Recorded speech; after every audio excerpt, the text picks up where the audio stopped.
So when it comes to maintaining the Naviflow system, there's two things that we want to consider. The 100-hour inspection, which would be changing the Rotax filters and the crush washer, and the 5-year rubber replacement, which would require changing the rubber hoses that we supply with the system. So the first thing, we're going to want to leave the two inboard screws torqued, and we're going to want to loosen the two outboard screws, and this will allow the manifold to relax. We're going to remove the M12 and M14 banjo bolts, and that will allow the fuel filter to slide out of the unit.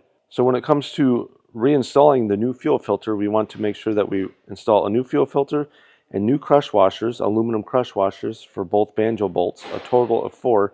When we install the banjo bolts, we're going to install the crush washer on the outside of the bolt, and then we're going to slide the bolt through the manifold block and install the second crush washer on the inboard side of the block. And this will allow us to thread it into the filter on each side. And then we're going to torque the M12 to 15 foot-pounds and the M14 to 19 foot-pounds. Once the two banjo bolts are torqued to spec, we're going to tighten our two outboard 1028 bolts to 10 foot-pounds, and that will be everything.